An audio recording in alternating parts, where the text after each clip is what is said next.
Good morning, students. Welcome back to my YouTube channel, The Beauty of Physics. Myself Manoj Neja.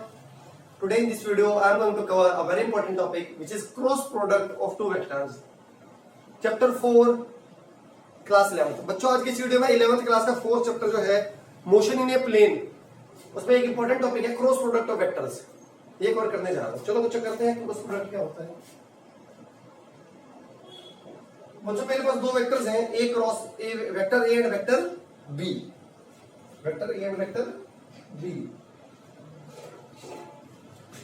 Vector A and vector B. तो बच्चों B cross product को कैसे define किया जाता है? Product of magnitude of the two vectors. A is the magnitude of vector A, B is the magnitude of vector B, with sine of smaller angle between them. कि multiply कर दिया तो sine theta. Theta क्या है? दोनों vectors के बीच में smaller angle. ये बच्चों वेक्टर ए है. बच्चों वेक्टर बी को एक टेल से टेल ज्वाइन कीजिए, जैसे हम पैरेललोग्राम लो वेक्टर एडिशन में करते हैं. तो बच्चों इन दोनों के बीच में दो एंगल बन रहे हैं. तो ये बन रहा है थीटा और एक ये वाला एंगल बन रहा है. बट हमें कौन सा लेना था बच्चों? Smaller angle. स्मॉलर ये वाला होगा. तो बच्चों इन दोनों वेक्टर्स की क्रॉस प्रोडक्ट कैसे डिफाइन होती है? Product of magnitude of the vectors with sine of smaller angle between them. जो छोटे वाला एंगल है उसकी साइन के साथ करते हैं. बच्चों ए क्रॉस बी, ये तो आ गया बच्चा मैग्नीट्यूड इनटू एन के. बच्चों दो वेक्टर्स के बीच में हम क्रॉस प्रोडक्ट लेते हैं ना, तो वो एक वेक्टर आता है. एक वेक्टर आता है. That's why cross product is also known as vector product. Also known as vector product. तो बच्चों जब मैं ए क्रॉस बी निकालूंगा, दो वेक्टर्स की डॉट प्रोडक्ट, तो मुझे एक वेक्टर मिलेगा जिसका मैग्नीट्यूड तो होगा ये और डायरेक्शन होगी ये. तो ए क्रॉस बी क्या देगा आपको? एक नया वेक्टर जिसका मैग्नीट्यूड ये होगा और डायरेक्शन ये होगी.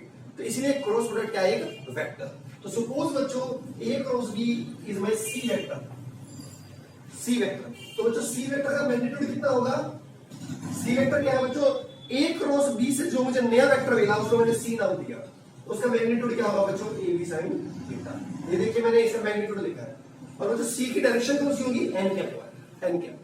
एन कैप क्या है बच्चों? हम ये देख सकते हैं. एन कैप क्या है? एन कैप क्या देगा बच्चों? ए क्रॉस बी वेक्टर की डायरेक्शन. ए क्रॉस बी वेक्टर की डायरेक्शन. यूनिट वेक्टर है तो मैग्नीट्यूड तो यूनिट हो गया. अब बच्चों ये वेक्टर ए है, ये वेक्टर बी है. देखिए ये इस प्लेन में है बच्चों. ये ब्लैक बोर्ड वाले प्लेन में है बच्चों, इस प्लेन में. तो एन कैप किस डायरेक्शन में होगा बच्चा? है क्या n cap? A unit vector perpendicular to A vector as well as B vector. तो बच्चों जो एन कैप होता है ना, वो ए वेक्टर को भी परपेंडिकुलर होता है और बी वेक्टर को भी. और ये तभी पॉसिबल है बच्चों जब एन कैप परपेंडिकुलर होगा उस प्लेन को जिसमें ये दोनों वेक्टर्स हैं, उस प्लेन को. तो बच्चों ये ए और बी वेक्टर इस प्लेन में है, इसका मतलब एन कैप इस प्लेन को परपेंडिकुलर होगा ऐसे. तो एन कैप इस ब्लैक बोर्ड को परपेंडिकुलर होगा, व्हाइट मार्कर बोर्ड को ऐसे. तो बच्चों एन कैप की डायरेक्शन या तो ऐसे होगी, या बच्चों इस व्हाइट मार्कर बोर्ड को पिछली तरफ भी तो परपेंडिकुलर जा सकता है ऐसे.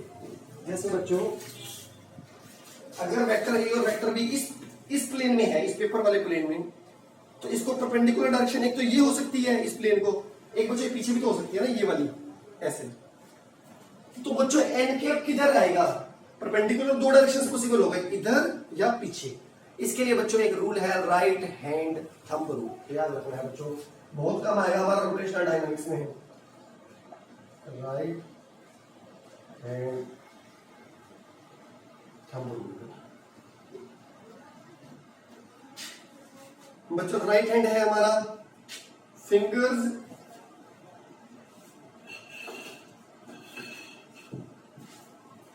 बच्चों फिंगर्स और थंब को इस तरीके से स्ट्रेच कीजिए कि thumb is perpendicular to the fingers. ठीक है बच्चों, ये मैंने कर लिया है. देखिए बच्चों फिंगर्स को पुट कीजिए फर्स्ट वेक्टर की डायरेक्शन में. ए क्रॉस बी में पहला बच्चों ए है.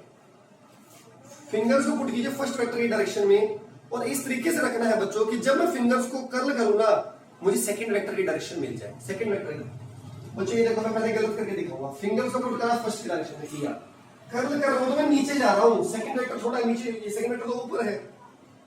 कर्ल फर्स्ट वेक्टर की डायरेक्शन पुट किया बच्चों, कर्ल किया तो सेकंड मिला, तो थंब आपको देगा एन कैप की डायरेक्शन. तो बच्चों एन कैप की कौन सी डायरेक्शन होगी? अगेन एन कैप ये तो दूसरी डिसाइड था, परपेंडिकुलर टू दिस प्लेन होगा.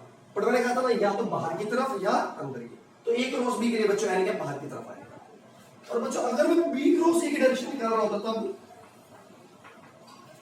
बी क्रॉस ए डिफाइन कैसे होगा बच्चों? वही पहले का मैग्नीट्यूड, दूसरे का magnitude, sine theta and dash cap. बच्चों ये देखो, चाहे बी को पहले लिख लो चाहे ए को, मैग्नीट्यूड तो पॉजिटिव होता है, तो ए क्रॉस बी और बी क्रॉस ए का मैग्नीट्यूड सेम है, सेम मैग्नीट्यूड है दोनों का, बट डायरेक्शन देखते हैं। इसकी डायरेक्शन कौन दे रहा है बच्चों? N dash cap. Again n dash cap क्या है? क्या बच्चों? यूनिट वेक्टर जो इसको भी परपेंडिकुलर है और इसको भी। तो अगेन इस प्लेन को परपेंडिकुलर आएगा, बट अगेन कौन से डायरेक्शन में निकालते हैं? राइट हैंड थंब को। बच्चों फर्स्ट की डायरेक्शन में पुट करो। अब फर्स्ट बच्चों मेरा बी है, पुट किया। अब बच्चों मैं सही रख रहा हूं, कर रहा हूं तो सेकंड में थंब जा रहा है बच्चों अंदर।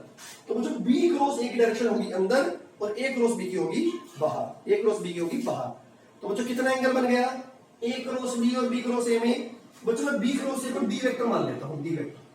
तो बच्चों सी वेक्टर की डायरेक्शन तो आ रही थी बाहर आपकी तरफ और डी वेक्टर की जा रही है पीछे की तरफ, तो 180 डिग्री है बच्चों। कितना हो गया? 180। इट मींस बच्चों ए क्रॉस बी और बी क्रॉस ए कम्यूटेटिव नहीं है, एंटी कम्यूटेटिव है। क्या है? Anti commutative. क्योंकि बच्चों ए क्रॉस बी और बी क्रॉस ए का मैग्नीट्यूड सेम था बट डायरेक्शन अपोजिट थी, इसे होते हैं एंटी कम्यूटेटिव। तो ये बच्चों हमारी फर्स्ट प्रॉपर्टी हो गई एंटी कम्यूटेटिव। सेकंड बच्चों करते हैं cross product between to parallel vectors. अगर बच्चों ए और बी पैरेलल हो जाए, पैरेलल का मतलब angle is 0 degree. Second case जब बच्चों थीटा 0 होगा, साइन 0 इज 0, तो A cross B is 0 vector vanish. तो बच्चों जैसे हमने डॉट प्रोडक्ट में सीखा था, अगर आपको दो वेक्टर परपेंडिकुलर चेक करने हैं तो डॉट प्रोडक्ट चेक करो, 0 आ गई तो परपेंडिकुलर। ऐसे अगर पैरेलल चेक करने हैं तो क्रॉस प्रोडक्ट चेक करो, अगर क्रॉस प्रोडक्ट 0 आ गई तो वो पैरेलल है। थर्ड बच्चों cross product between two perpendicular vectors, theta 90 put कर दीजिए। A cross B is, A का मैग्नीट्यूड बी का magnitude sine 90 is 1 n cap, A B n cap. तो बच्चों दो परपेंडिकुलर वेक्टर्स की क्रॉस प्रोडक्ट क्या है? सिंपली उनके मैग्नीट्यूड को मल्टीप्लाई कर दीजिए, ठीक है, इनटू डायरेक्शन आएगा आपका यूनिट वेक्टर। तो बच्चों यहां से आपको जो याद रखना है, हमने कुछ स्टैंडर्ड डॉट प्रोडक्ट्स को याद रखा था, आपको याद होगा।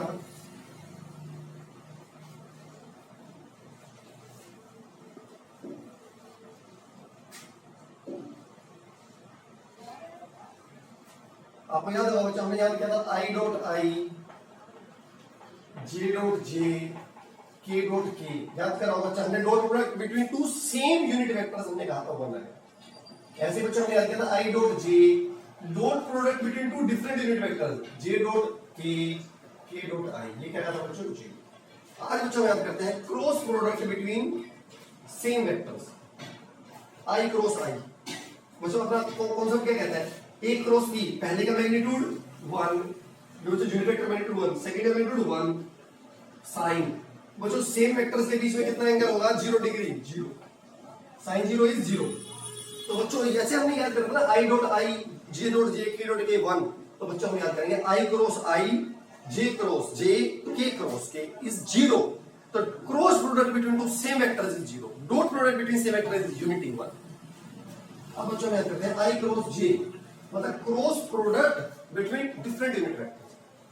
बच्चों क्या होगा? आई का मैग्नीट्यूड, जे का मैग्नीट्यूड साइन 90 इनटू बच्चों यूनिट वेक्टर आई कैप क्या है बच्चों? एक्स एक्सिस के लॉन्ग यूनिट वेक्टर, ये क्या है बच्चों? वाई एक्सिस के लॉन्ग। तो बच्चों ये तो मैंने कहा था ना एन कैप आया था, एन कैप क्या था? दोनों को परपेंडिकुलर। तो एक्स और वाई परपेंडिकुलर कौन सी थी बच्चों? जेड डायरेक्शन, जेड डायरेक्शन का यूनिट वेक्टर आता है के कैप। तो बच्चों आई क्रॉस जे क्या आ गया? साइन 90 बच्चों 1 1 1 1 1। तो बच्चों आई क्रॉस जे आ गया के, जे क्रॉस की आ गया हमारा आई, और के क्रॉस आई आ गया बच्चों हमारा जे। तो बच्चों अगर हम साइक्लिक ऑर्डर में चल रहे हैं, आई से जे की तरफ, जे से के की तरफ, के से आई की तरफ, इनमें तो आएगी प्लस। और बच्चों अगर आप जे क्रॉस आई निकालते, हमने भी सीखा भी था A cross B is minus of B cross A. तो बच्चों आई क्रॉस जे और J cross I is minus K. Anticommutative बच्चों सीखा था ना, अगर आई क्रॉस जे की है तो इसका अगर मैं उल्टा कर दूं, जे क्रॉस आई लिखेंगे माइनस। ठीक है बच्चों। अब करते हैं बच्चों ज्योमेट्री कंपोनेंट्स की फॉर्म में क्या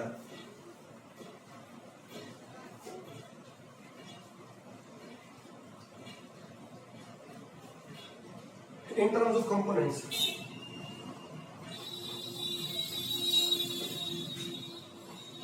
I, J, K, ax ay az bx by। तो बच्चों ये डिटरमिनेंट हम सोल्व करते हैं कंपोनेंट्स के फॉर्म में। बच्चों पहली रो बना लीजिए आई जे की, सेकंड रो बनाएंगे बच्चों ए की कंपोनेंट्स के ax ay az, फिर बनाएंगे bx by bz। और बच्चों तो कैसे इवैल्यूएट करना है, आई कैप लिया, ये रो को नाम किया हमने कट, इनका क्रॉस प्रोडक्ट करो ay bz minus az by। अब बच्चों जेकब के साथ चलो, जेकब के साथ बच्चों प्लस। अब बच्चों ये रो जिसमें है ये रो को हम काटो तो ax bz, बच्चों जेकब के साथ माइनस आता है ax bz minus az bx plus के, मतलब जे के साथ माइनस आता है, बाकी और कोई वही। ये रो को हम काटो ax by minus ay bx। इस तरीके से बच्चों हम कंपोनेंट की फॉर्म में क्रॉस प्रोडक्ट निकाल सकते हैं।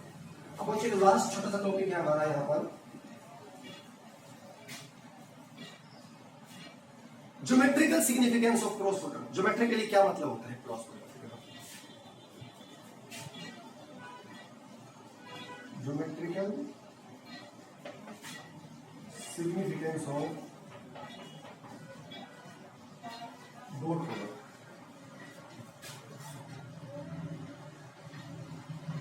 और सॉरी क्रॉस प्रोडक्ट, जब क्रॉस कर रहे हैं बच्चों एक वेक्टर ए लो, एक वेक्टर बी लो, क्या होता है बच्चों, टेन टू टेन ज्वाइन कर दिया। बच्चों ये बी वेक्टर है ना, मैं पैरेललोग्राम कंप्लीट करता हूं तो ये भी बी वेक्टर होगा। पैरेललोग्राम में बच्चों हमें पता है अपोजिट साइड्स इक्वल होती हैं, तो जितनी ये साइड है उतनी ही ये साइड होगी। ये साइड क्या रिप्रेजेंट कर रही है, बी का मैग्नीट्यूड, तो ये साइड उतनी ही होगी तो बी का मैग्नीट्यूड, ये ही डायरेक्शन है, तो ये दोनों इक्वल वेक्टर्स हो गए। तो ऐसे ही ये क्या हो जाएगा, ए वेक्टर। पॉइंट्स का नाम देते हैं बच्चों ओ पी क्यू आर। बच्चों हमने क्या कहा था, ए और बी के बीच में स्मॉल एंगल क्या था, थीटा आर एस। बच्चों ये बी ने जिसके साथ थीटा बनाया कॉस कंपोनेंट, और इसके परपेंडिकुलर बी साइन थीटा। नहीं तो बच्चों ट्रिको के हेल्प से कर देता हूं आपको, आर एस निकालते हैं बच्चों, आर एस थीटा के सामने परपेंडिकुलर। बच्चों आर एस निकालना है और मुझे क्या पता है, ओ आर। बच्चों base upon hypotenuse sine theta. R S बच्चों मुझे निकालना है, ओ आर क्या होता है बच्चों, ओ आर इस बी का मैग्नीट्यूड बी साइन थीटा। तो आर एस क्या आ गया बच्चों, बी साइन थीटा। मैं मतलब ज्योमेट्रिकली आपको दिखाना चाहता हूं ए क्रॉस बी का मतलब क्या होता है। मैंने दो वेक्टर्स लिए हैं ए और बी, और उनको मैंने शो किया है adjacent sides of a parallelogram से। ये दोनों वेक्टर्स एक पैरेललोग्राम के एडजेसेंट साइड्स को शो कर रहे हैं। बच्चों ए क्रॉस बी का मैग्नीट्यूड क्या आया था, मैग्नीट्यूड केवल ए बी साइन थीटा। बच्चों जो वैल्यूज रखो सारी आपके सामने भी एक बढ़िया चीज आ जाएगी। ए का मैग्नीट्यूड क्या है बच्चों, ये ओपी लेंथ। बी का मैग्नीट्यूड क्या है बच्चों, this OR length sine theta. Sine theta क्या बच्चों, R S upon O R, R S upon O R. O R होगा बच्चों cut OP into R S.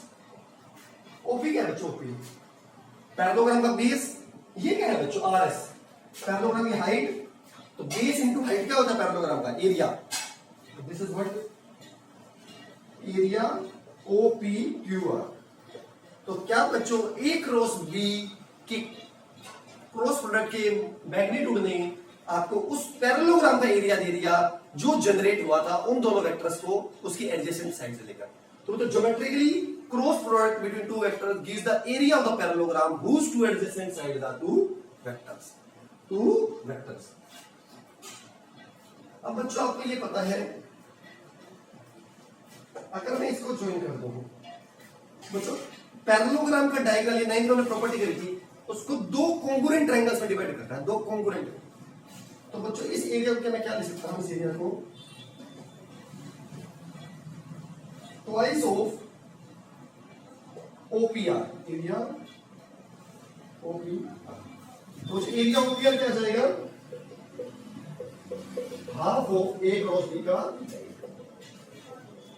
तो बच्चों जब हमें क्वेश्चंस में दो वेक्टर्स दिए होंगे और ट्रायंगल का एरिया निकालना होगा तो हम ए क्रॉस बी का मैग्नीट्यूड का क्या करेंगे, आज की वीडियो में बच्चों इतना ही। वीडियो पसंद आए तो लाइक कर दें, चैनल फर्स्ट टाइम सब्सक्राइब करके बेल आइकन प्रेस करें। Thank you so much.